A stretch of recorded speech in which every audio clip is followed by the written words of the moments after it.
So you create an attack path about identifying either where they work, where they live, maybe what window to break into, that kind of stuff for an executive. We show them the entire attack surface. I did an engagement where this individual had done a lot of national publications, watched through a bunch of them. And so we're able to pinpoint based off of the background of those interviews, which office was theirs and the headquarters. And through image correlation, we could say, this is the office that they are in. This is the window that they sit in. We know exactly where we need to go.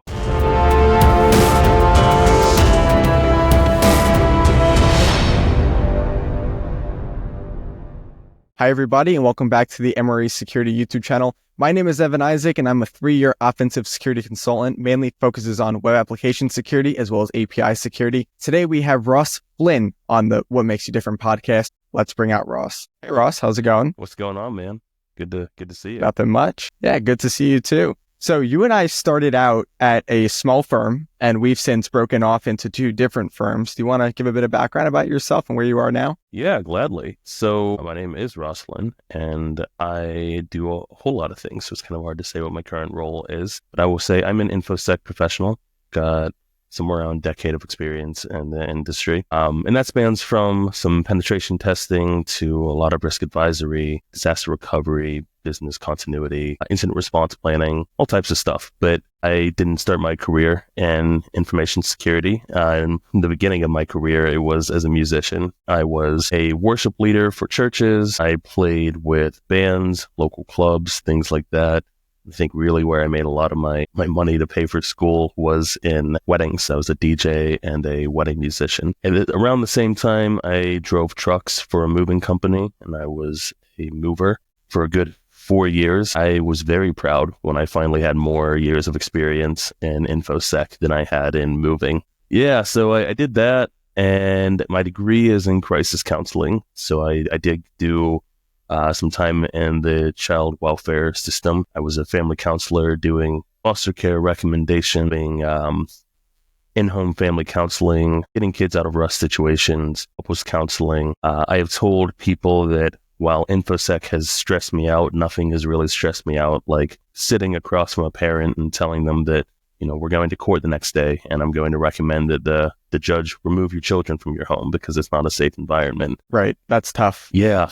That's a very tough job. Yeah. So this industry can be very taxing and very stressful, but nothing has stressed me out like that so far. I decided to get out of counseling. So I found myself studying for the A+ at the time. It was just I wanted to learn about computers. I had done some networking, asked some friends in the industry, what can I do to get into this? The thing that really drew me to IT, InfoSec, the whole industry was the ability to grow at the pace that I wanted to, and that if I had stayed in counseling, I needed additional degrees. If I go into InfoSec, I can get certs, I can prove my value, I can contribute to research, I can do whatever I want.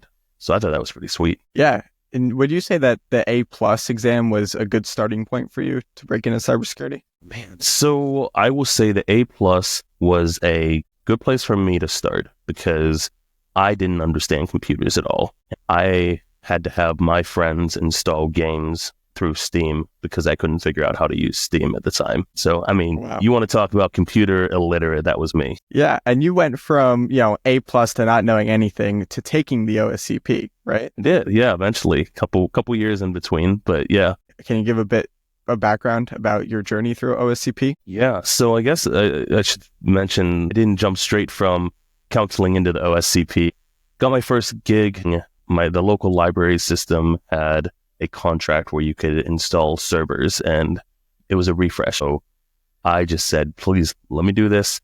Talked to enough people, had a contact that was able to get me an interview, and I said, I don't know what I'm doing, but I'll figure it out. And they gave me a shot. I did that for a little bit, got some hands-on experience, and then I got an internship doing cloud security and cloud mapping frameworks like the Cloud Security Alliance's Cloud Security Matrix, I think, or it's their STAR score. I can't remember what it's called now, or what the actual term is, but their STAR score against like ISO 27001 and NIST and all these other frameworks. So I did that until I got my first real InfoSec job as a security analyst at a global manufacturing company on their IAM team. I got on the IAM team. I just tried to learn as quickly as I could.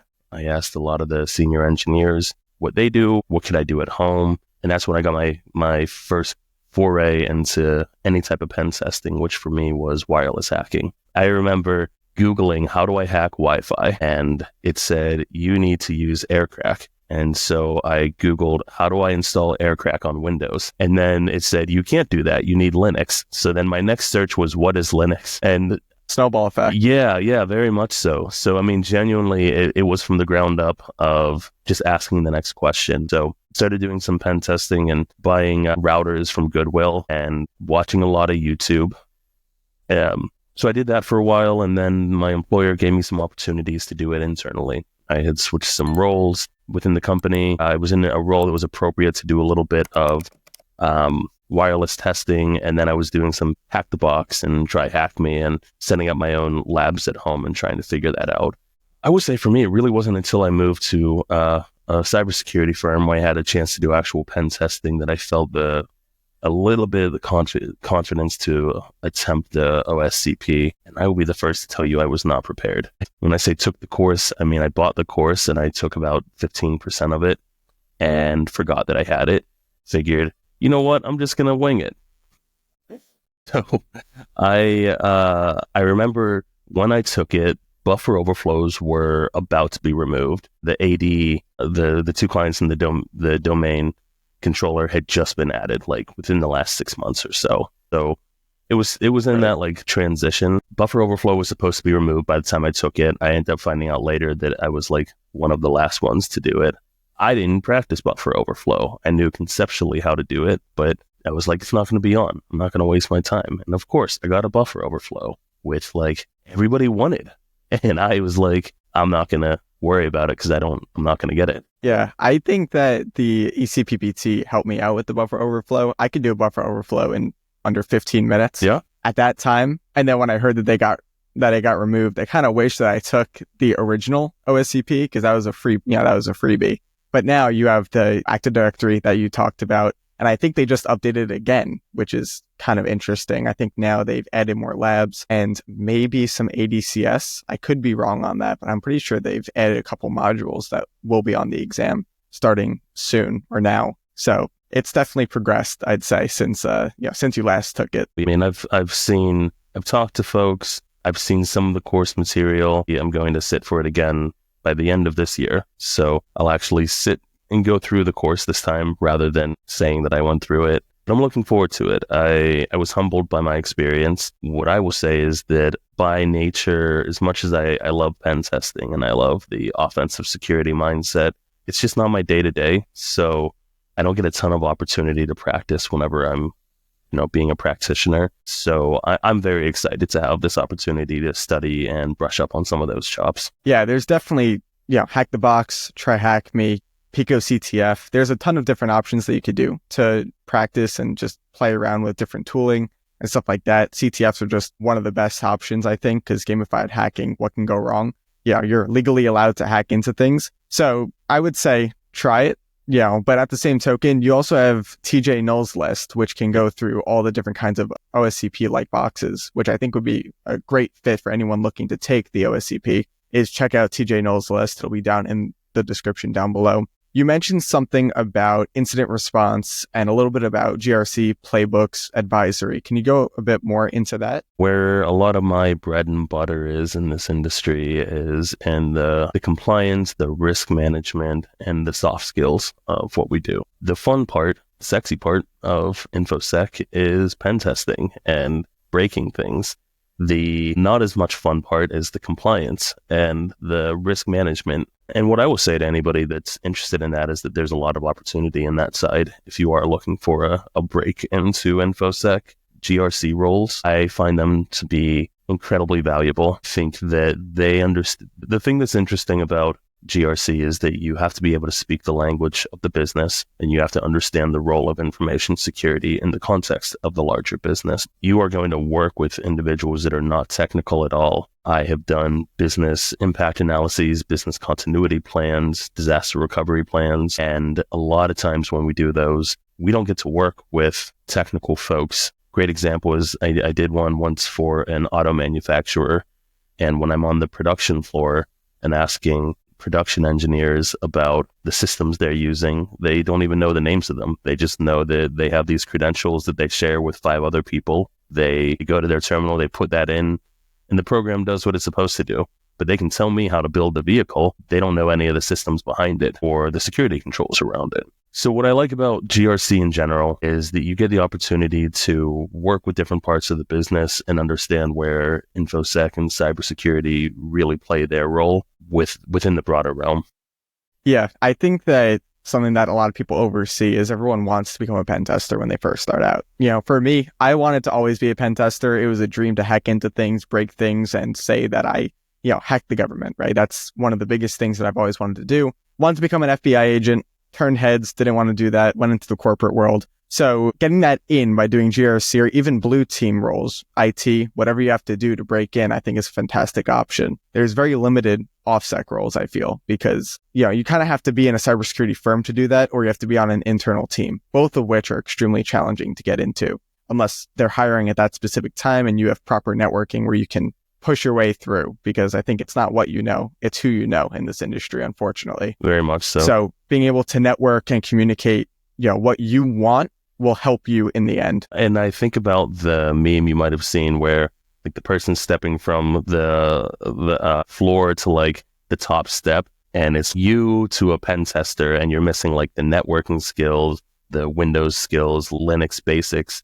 all these things that everyone tells you you really need a base level understanding, and a mastery would be great of any of these. But if you have a base level understanding and can speak those languages, then you're probably ready to move into pen testing. But if you want to go straight from here up to pen testing, it's a big jump. It's difficult and people do it, but it's not the norm, I would say. Right. I tell people all the time that if I can go back, I would probably start out in blue team.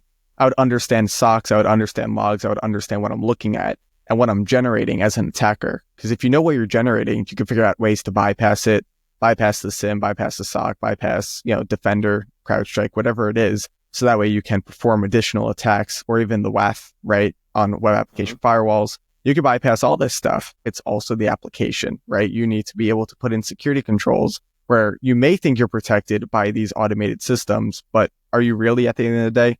That goes with EDRs as well. Absolutely. And I think that as an information security professional, you're only doing yourself a service by being both a practitioner on the red and the blue team side. When you look at what is a pen tester ethically, right? We're not going to talk about like hackers that are doing this outside the realm of engagements and SOWs. But when you look at a penetration tester, the reason companies bring them in is that they either have a compliance need, they are trying to mature their security program. Ultimately, all of that is to move forward the business. And if you have the ability to speak both the language of this is how I compromise something, but also this is how you remediate it, and how that type of remediation is going to impact the bottom line, that is a skill set that is invaluable in this industry.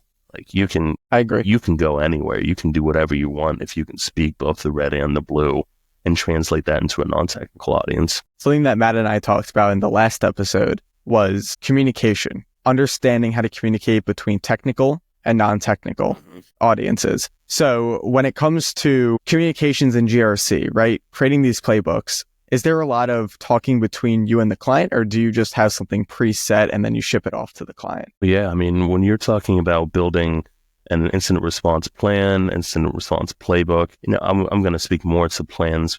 Playbooks supplementary to the plan, right? Like they should support your incident response plan. But a really good incident response plan is going to have buy-in from a lot of non-technical people. Your HR should be incorporated, listed somewhere in your IR plan, your corporate legal, public relations, like all of these non-technical aspects that you don't think of traditionally. If you are on the more blue team side, you think, how do I triage? How do I recover? But triaging and recovering from a technical standpoint is not going to deal with the media outcry It's not going to deal with the compliance infractions. It's not going to deal with the confrontation of an potentially malicious insider. How do you approach them? None of that is really considered when you are a technical person. So it is a really collaborative process, whether I'm doing it for a client or you are an organization that's developing your own incident response plan. It has to be collaborative. And it has to incorporate feedback from various parts of the organization. And in conjunction with this, you do something called tabletop exercises. Yeah. Can you give a bit more information about what those are and maybe a question or two about what you would ask an organization? Yeah, I really love tabletops. And I've gone through various seasons of my life where tabletops are exciting, and then sometimes they get not exciting until something new comes up and I get a new opportunity to share a different type of attack path. But I mean, really at its core, what I describe to people with the tabletopping is that I play corporate Dungeons and Dragons. I set the stage as a dungeon master. And by doing that, I work with a company, their technical staff for a couple of weeks to come up with a theoretical attack path that is feasible and relevant to their organization. So it's a lot of interviews with maybe it could be their lead security engineer and like an IT infrastructure manager, something like that. People who know the environment, and I just ask them questions. What concerns you? Where do you see gaps? Especially if it's someone that's been there a while. What are the bodies that are hiding here? What are the things that somebody could exploit, but thank God that nobody has yet? And in doing so, we come up with a real attack path, and then we come up with what we call injects. So if you think of an attack path as the illness, you never see the illness whenever you're sick. You only see the symptoms of it. So the injects are going to be the symptoms. Example, if I deploy ransomware on an Oracle database, the first thing you might notice is we don't have access to any of the data. So that would be the inject, where the attack path is this thing has already occurred. It really depends on the audience that I'm working with. I work with technical, I work with management. Personally, I do a lot of executive tabletop exercises. So I'm working with the C-suite, sometimes the board's involved. And when I'm talking to an organization or an audience like that, we don't get too deep into the technical because that's not valuable to them. I'm asking them questions like, do you have a defined process to evaluate a ransom consideration? I'm not asking you, are you going to pay the ransom or not? But what's the process to evaluate? What are the considerations that you have to think about? Do you know how to see if the threat actor is on an OFAC sanctions list? If they are, what does that mean? Do you know that there are ransom negotiators? Do you know who needs to be involved in the conversation? And at the end of the day, have you defined who has the authority to make that decision? Is that a board level decision? Is that a CEO? Those are the types of conversations that I usually have in those discussions. So it's interesting that you bring up executives, because you do something pretty interesting when it comes to executives.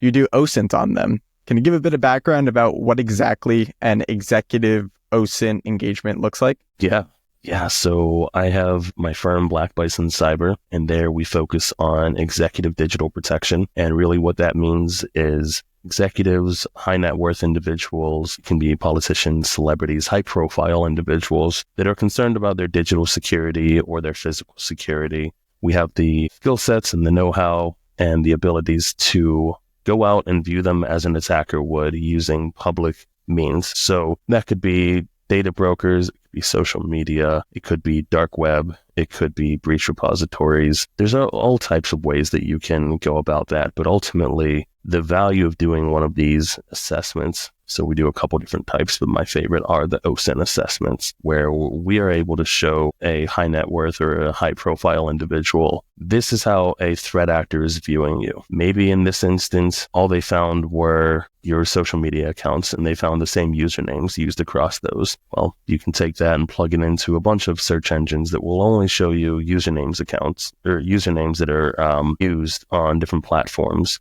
Maybe they plug it into a breach repository and they find an email associated. So now there are services that will enumerate sites for email addresses and accounts that are available based off of that email. It ends up with what you can think of as kind of like the detective, the crazy detective with all the strings in all the cop shows where they're like pinpointing everything. You end up with a lot of that, and I'm going to use the same example I did before. That really doesn't do a whole lot of good until you translate that and you make that valuable for your audience. It's great to show somebody how a threat actor would view them, but it's not until you condense it, pull the right information, and consolidate that and show them this is really where you need to be concerned. So you create an attack path, essentially, about how an attacker would go about identifying either where they work, where they live, maybe what window to break into, that kind of stuff for an executive. Yeah, and I would go so far as to say we show them the entire attack surface. So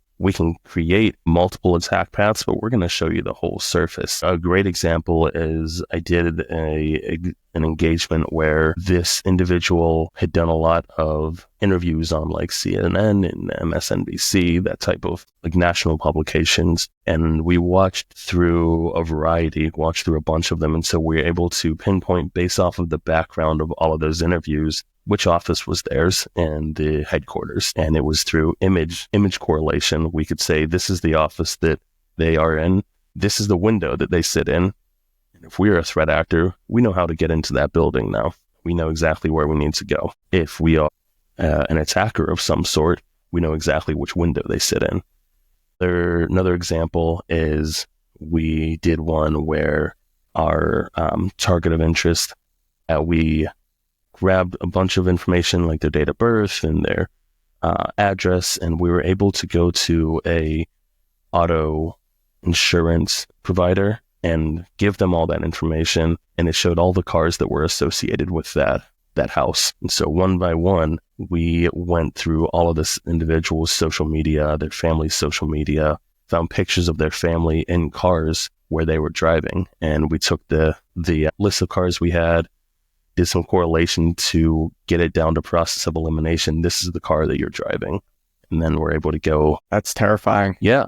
I mean, the amount of data that there is out there through open source means is crazy. We're just scratching the surface. But really the value of it is how do you correlate that data and make it into something interesting and valuable? And you use Google Maps for that, or is there a specific tool that you use for this? Oh, yeah. I mean, Google Maps is definitely part of it. OpenStreetMap, you can query the OpenStreetMap API to help you identify, like, if I say, I know I'm in a region, there is a Burger King in that region, and there's a bridge in that region, there's an OpenStreetMap API that will allow you to plug that in, and it will start to show you these are areas in that region that meet that criteria. And then you can go to Google Maps and start doing some like boots on the ground Incredible. Google Earthing. Yeah.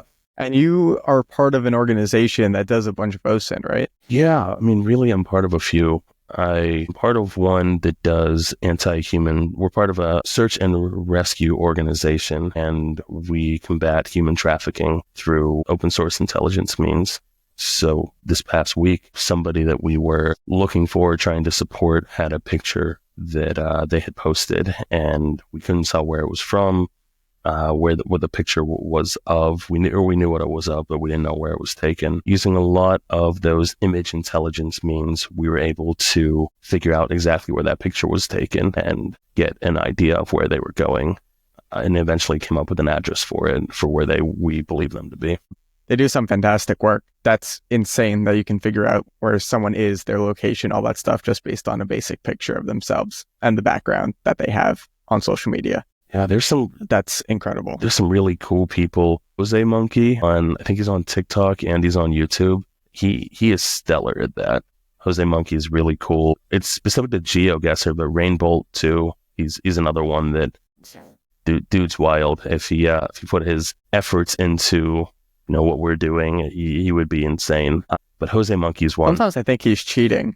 I think he's like, using something, because there's no way you can, I don't know. I've heard rumors. Weird. But I also don't want to just dismiss it, because maybe he's just really good. I don't have any evidence that he's cheating. So until I have reason to believe that he is, I feel like it's not fair for me to say he's cheating. I agree. Yeah, I've just heard the rumors on Instagram and you know, and TikTok and YouTube Shorts that, you know, this guy, what is his name? Rainbolt or I think it's Rainbolt Rainbolt or Rainbolt too. Yeah. It's not hard to find. If you look up best geoguesser, he's going to pop up. Yeah, and both these guys will be in the description in case you want to follow them, check them out, see if you can learn something from them as well. Looks like we're running up on time. Do you have anything else to say to the audience? No, connect with me on LinkedIn. I'm happy to chat with you. This industry's cool. It's in a weird position right now, and you might be discouraged in the hiring landscape. I would say keep pressing on. You know, unfortunately it goes in waves. This industry does. So don't get too discouraged. It's a cool place and there's a lot of opportunity. So feel free to connect with me and I'd love to chat with you. The best thing to do is to connect with us on LinkedIn, network with people, get to know people, because at the end of the day, networking is key to this industry. Q1 and Q2, for whatever reason, are kind of a hiring freeze situation in cybersecurity, but things should start to pick up in Q2. So if you keep getting rejected from jobs, don't put yourself down. Yeah, everyone goes through rejection. Not only that, but especially right now, for whatever reason, cybersecurity, like Ross said, is extremely difficult to get into, even though everyone advertises it that, you know, we have 2.5 million jobs so frustrating open. Yeah. And, you know, where are the jobs? Why is no one getting hired? So there's definitely some speculation going on there, but definitely connect with us. Ross is also part of the Cyber Idiots. So if you do want to check out his podcast, that'll also be down in the description. And please like, subscribe, and we'll see you in the next one. Take care.